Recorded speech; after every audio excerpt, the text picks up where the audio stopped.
দিল রাফিদ ডুক ডুক দিল পরে আমি তো বললাম যে তোমার ধরে সাজি তো তাকে কথা আমি গামাতি ভর্তি ভাল লাগে না তবু স্কুল जाला সকালবেলা উইটে চলো স্কুলেতে খেলা।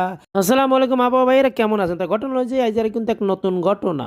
সকালবেলা ঘুম থেকে উঠতে পারি নেই, সকাল মাই দুটো আবদার করলো আজ কি তোমাকে আমাকে স্কুলে তোমার জাতি হবে, আমাকে নিয়ে যেতে হবে। তোমার প্রত্যেকের বাবা ফেরাই আসে, তুমি মাঝে মাঝে আসো আসো না, আজ আমাকে সাথে আমাকে নিয়ে যেতে হবে।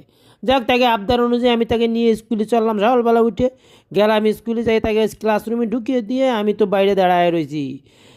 সে দেয় তারা খেলতিছে, তা কী খেলতিছে? বন্ধু বান্ধবের সাথে মারামারি। সে কি খেলা নাকি? সে তো মারামারি, একজন আরেকজনে ঘুষি দিতেছে, আরেকজন একজন দৌড়নি দিতেছে, আরেকজন একজন দাবড় দিতেছে। সে কি খেলা? খেলা নামে তো সে যে মারামারি, খেলা তো না, যেন মারামারি হতেছে, কুস্তি খেলতেছে না রেসলিং খেলতেছে, এরকম একটা অবস্থা।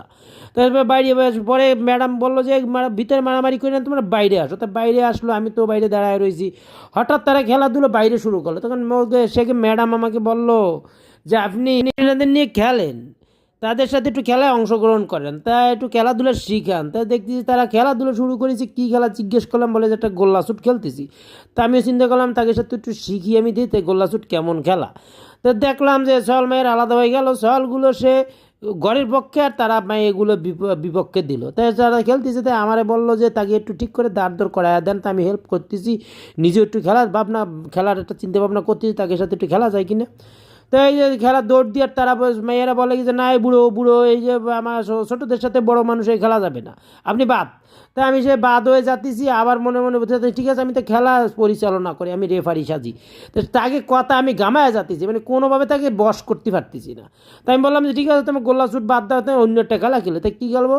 আসো আমরা এখন হাডুডু খেলবো। হাডুডু শুরু হয়ে গেছে খেলা। রাফিদ প্রথমে ডুক দিবে, দিল রাফিদ ডুক ডুক দিল পরে আমি তো বললাম যে তোমার ধরে ফেলাবে না, যে মাইয়ারা এসে দাপড়ি দিছি। পরে মাইয়ারা রাফিদ দিল দৌড়, সে ধরা খেয়ে গেছে। সাতটি বাড়ি নেই এদিকে উড়িজিয়ার সেও আইছে কতক্ষণ পরে ডুক দিতি। বাতাসি বেগম দৌড় দিছে, পরে ধরে ফেলাইছে। খেলা শেষ। তা আমাকে খেলা কেমন লাগলো জানায়েন, ধন্যবাদ।